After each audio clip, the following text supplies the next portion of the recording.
White Walkers, on the other hand, are also the Night King's minions, except for they have not been raised from death but rather turned into one created by the Night King himself, are resistant to fire due to the extreme cold they radiate, which snuffs out any flame they approach. The Night King was also able to snuff out dragonfire during the White Hunt. It's unknown if this also applies to wildfire. The only weakness that the White Walkers have is on contact. So Whites can be destroyed by either fire or dragonglass, and White Walkers can be destroyed by either dragonglass or Valyrian steel was. They don't have a shard of dragonglass in their hearts like the Night King has. So there's a possibility that the Night King is not weak to dragonglass as his creations, White Walkers and Whites are, because he was in fact created by dragonglass. What I want to say is that the living side might not be able to use dragonglass against the Night King, as they use it against the White Walkers, since it might not be able to kill him, as unlike his creations, he was created by it. Basically, the Night King was born from dragonglass, so he is resistant to it, but all his creations, White Walkers and Whites, are weak to it as a side effect. In my opinion, this theory is most probably true since there's way too much dragonglass,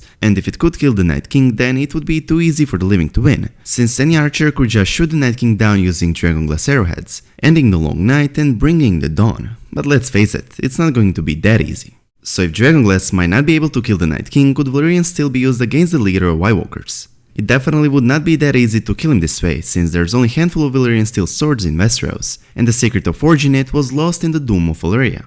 However, if dragonglass cannot be used to kill the Night King, Valyrian steel weapons most probably can't either. Why?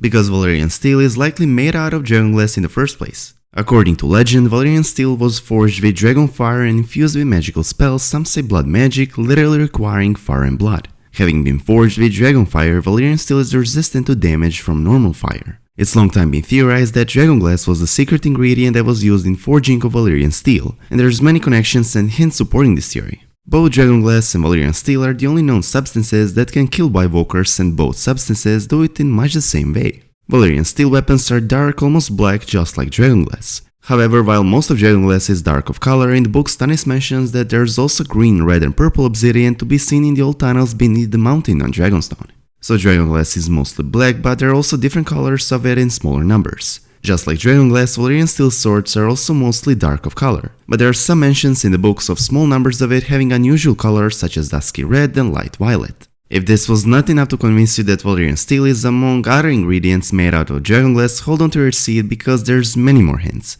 Valyrian steel is popularly sharper than ordinary steel, holding an especially keen edge, remaining sharp forever without the need for honing.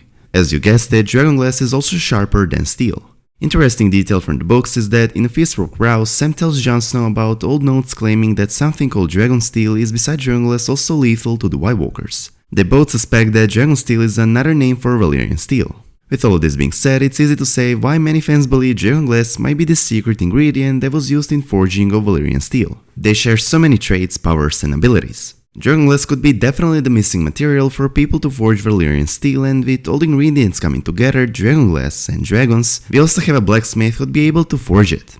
Gendry. When Tywin Lannister split the Valyrian steel greatsword of House Stark ice into two smaller blades back in Season 4, he reminded us that only a select few blacksmiths know how to work with Valyrian steel. One such blacksmith lived in King's Landing, and Gendry happened to be his apprentice. I would not be surprised if we see forging of Valyrian steel swords in Winterfell during the final season, as dragonglass, dragons and blacksmith are now all together, with some blood magic that is required for this forging yet to come.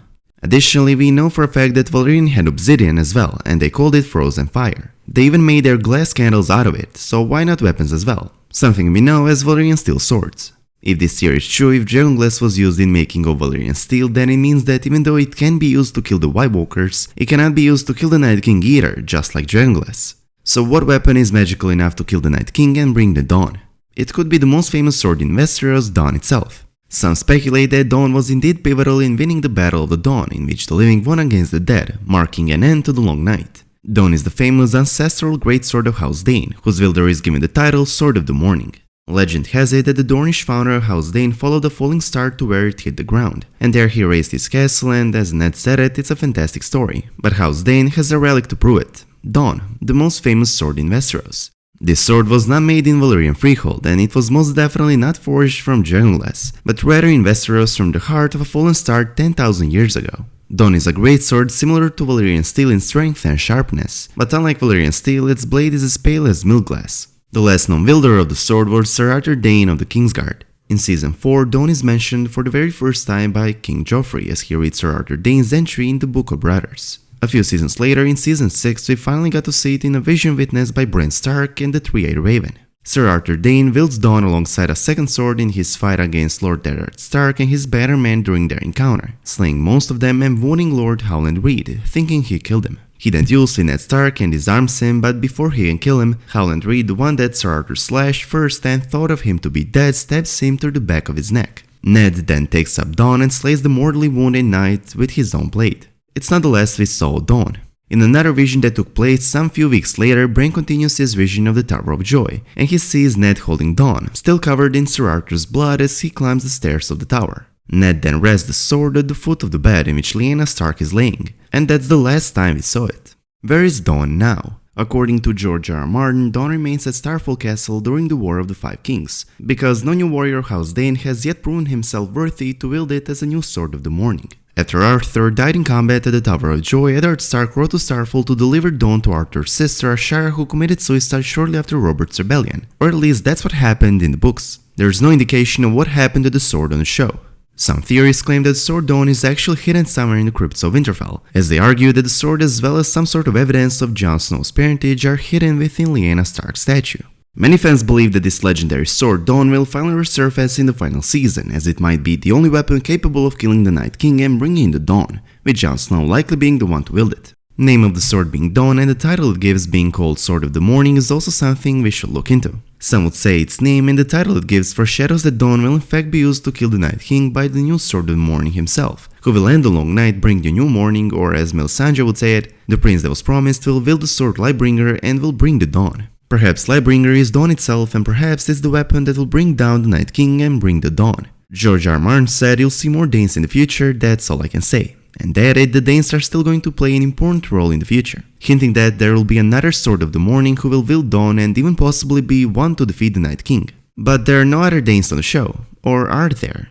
Popular fan theory is that Jon is in fact Dayne himself, son of Ned Stark and Ashara Dayne. Although somewhat hard to be true, there are enough hints and evidence supporting this theory that it has many fans convinced and left wondering if Jon is an important Dayne that Martin keeps talking about. We know for a fact that Ashara Dayne danced with Ned, we know that she was a Sir Barristan Colza dishonored by a Stark and Harrenhal, and we know that Ashara gave birth to a child. That child is theorized to be Jon Snow. Another fact is that George R. R. Martin has worked out whole family tree for House Dayne as he's confirmed it himself, but is waiting for the right time to publish it, leaving many fans suspecting that there might be something huge coming since only the great houses get family trees worked out. The fact that George waits for the right time to publish this one could mean that there will likely be a huge twist regarding the Dayne family, with many fans suspecting to see Ned and Jon in their family tree. There have been rumors in Westeros that Ashara had been the mother of Ned's bastard, and that grief at learning that her lover Ned had been responsible for her sibling's death was the cause of her suicide. Fans also point out that Ned married Catelyn in the faith of the Seven-style wedding. One would think that the Lord of Winterfell would wed in the Godswood of Winterfell before the Weirwood Heart Tree, but he didn't, and it might be because he had already married before the Old Gods if he in fact married Ashara Dayne. Fans think that this theory will turn out to be true and expect its huge revelation to take place in the final season, and according to them, that's how the show would bring the sword Dawn back into play. Whether this crazy theory comes true or not, one thing is certain. The show has made a huge deal out of Dayne's ancestral sword Dawn, and we have a reason to suspect it to be Lightbringer that Jon would wield in his fight against the Night King, literally bringing the dawn with Dawn. In conclusion, it is possible that the fate of the Night King lies in the oldest, most famous and most magical sword of Westeros, Dawn.